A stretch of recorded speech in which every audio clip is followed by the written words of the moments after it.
Now I could have just, you know, pre-mixed a super light color to make the highlights on these eggs, you know, and not cover the whole eggs with the cerulean. But, you know, I like to try different things.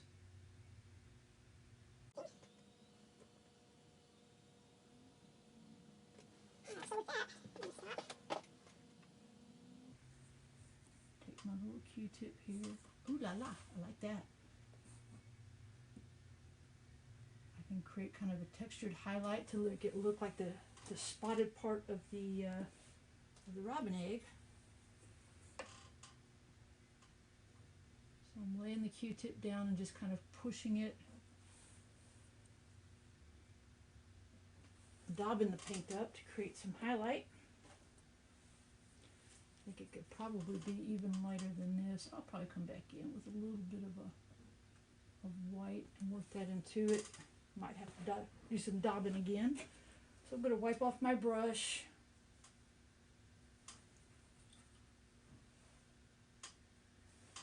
And get some white paint.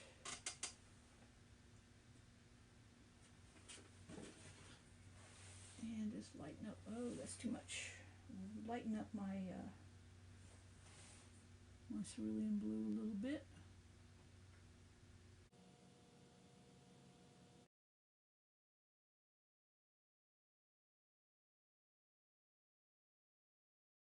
Won't look three-dimensional anymore. You want it to have a look of, it fades off, a rounded look that fades off into the darker areas there.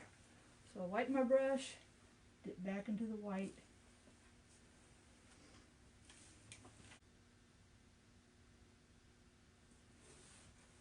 Daub that, dry wipe my brush, and then I'm going to come back in and soften that a little bit.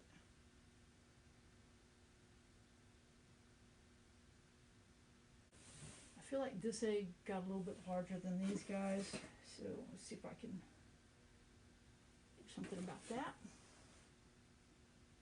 I think this edge here got a little too blended into the nest.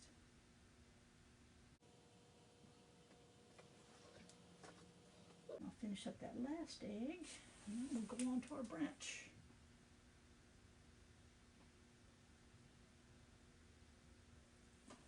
Again, dot it, dry wipe my brush, and come back in and soften this.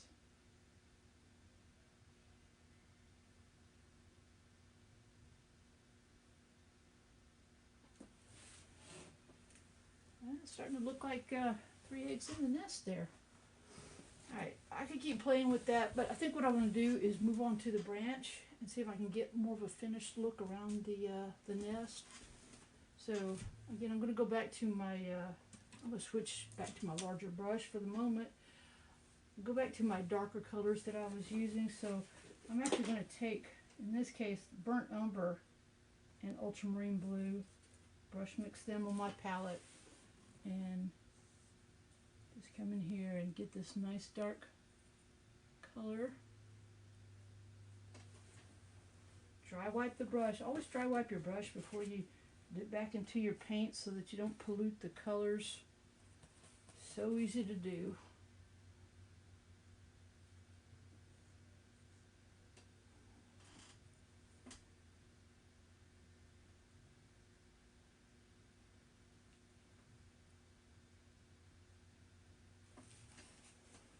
Dry wipe the brush.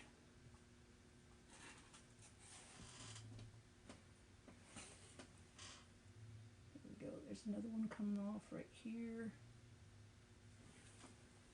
And when you're doing branches, you know, always make sure that the base part of the branch is always thicker than these that are going off the edge here, or they get further away from the hub of the tree.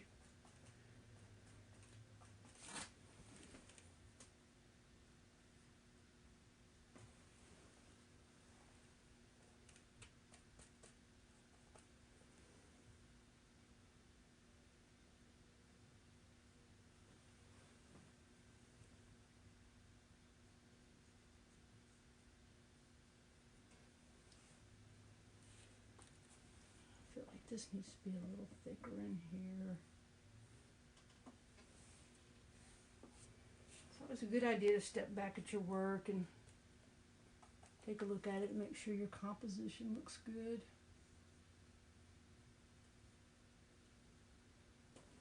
And then off of these I can start adding, you know, more branches. Also want to pick up a highlight color on my branches. Don't want to go with just this dark bluish brown color.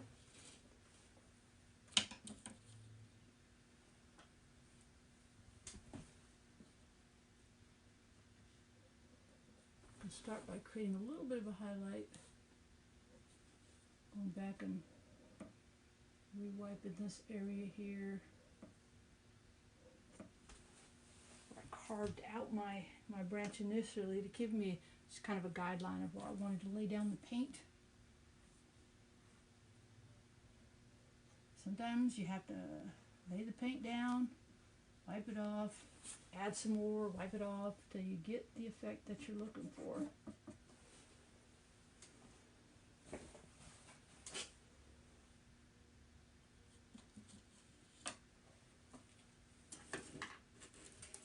Create some highlights on my branches. I feel like I've got way too much of the same value behind this nest, and I really feel like I need to lighten that up a little bit. So I'm gonna do that in just a minute. You know, as you start getting near the completion of the painting, you have to start looking at things like that. You know, if you didn't catch it early on, and I'm sitting down painting this. Normally I'm standing at my easel and I'm stepping away from it, so I would catch these things a little more quickly if I'm doing that, but you know, for now I'm just wanting to have some fun. Just paint a little spring picture. I've got too much, I don't know, it's almost too gloomy looking to feel like spring. I think I need to add some more spring-like colors.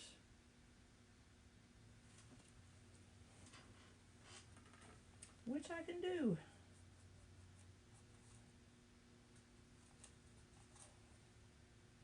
And just remember, you're the artist. You're the one that you have control of your painting.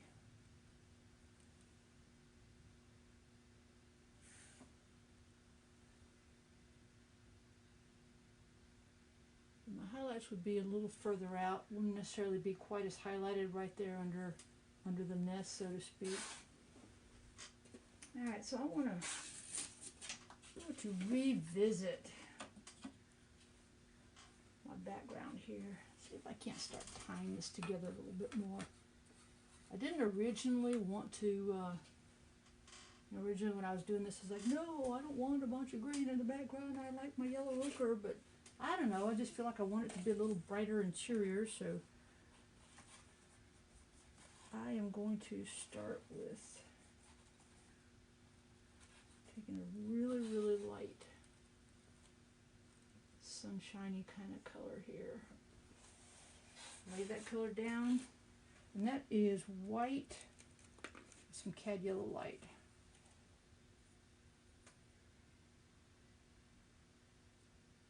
Basically what I'm doing is negative space painting behind these twigs that are coming out from the nest. And I'm not using any mineral spirits here because this is a nice big brush stroke. And I just want it to kind of blend in and go over what I've painted there.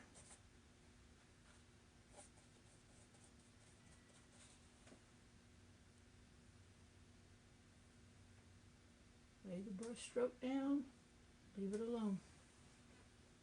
I'm already liking the brightness. I bet you some pink would look good in there. Let's try it. Get a little alizarin. Try to find a clean spot of white. Probably time to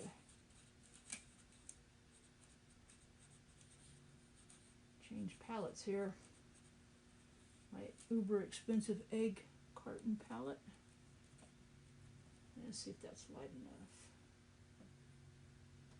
Nah, not really. Alright, let me dry wipe my brush. Grab a little more white paint. A clean spot on my palette. Ooh, wait a minute, look what I just found. Naples yellow light. Whew. That's kind of the color of light. So I believe I'm gonna add that to my painting. Sometimes things just don't always go as planned. But that's okay.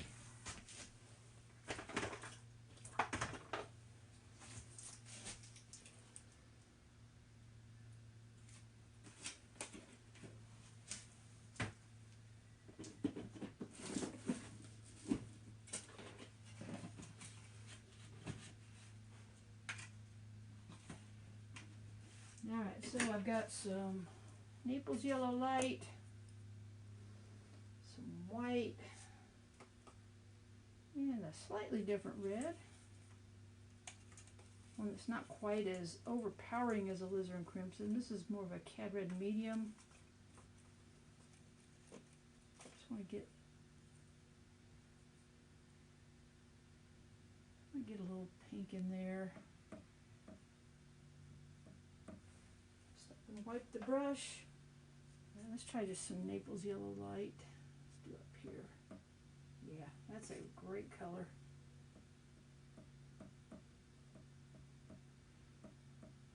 There's been times where I've completely reworked a background several times just because what I thought when I originally set out to do it was going to look good, and I just didn't care for it. So yeah, this is really making me feel more like spring.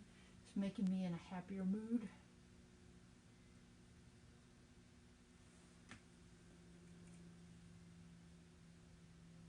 Down in through here, I might go ahead and do like I'm doing, and that's do my brush strokes a few more, instead of like laying it down and leaving it alone, is maybe blending it in just a little bit with the background that's there. But again, that's that area where originally I had too much like a dark blue, and then I put the red in, and then I didn't like the red, so I added the green to diffuse it some. So you know, that ended up being like a gray color when I added light to it. So let's see if I can maybe just get a nice light green color here.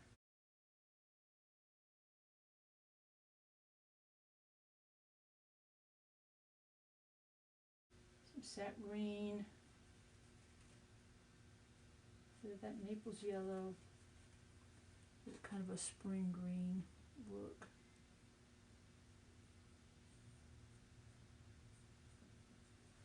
Yeah, this is just, now it's starting to get like a lot of movement in the picture, and that's because of my brush strokes. So again, lay a couple strokes down, stop and wipe the brush off. Grab some more color. Let's get a little cad yellow light right there.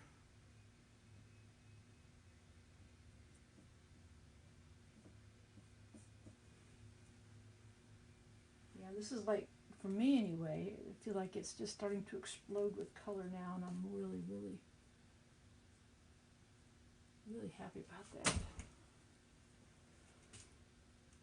In fact, I'm getting very close to a point where I would say I personally like this, and I don't want to overwork it, because that's really easy to do.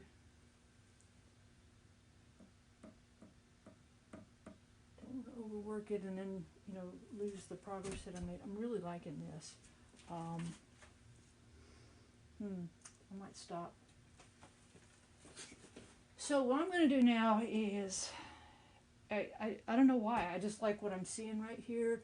It's slightly on the impressionistic side, but it feels like a bright spring morning, and I've stumbled on some robin eggs. So I'm going to stop with this. I'll come back and take a look at it later on, and if I feel like I want to make some changes to it, you know, I'll make some changes to it and then show you the final piece. But for right now, I think what I'm going to do is sign it, and then just kind of call it a day. Thank you for watching, and let's paint some more while we're all cooped up.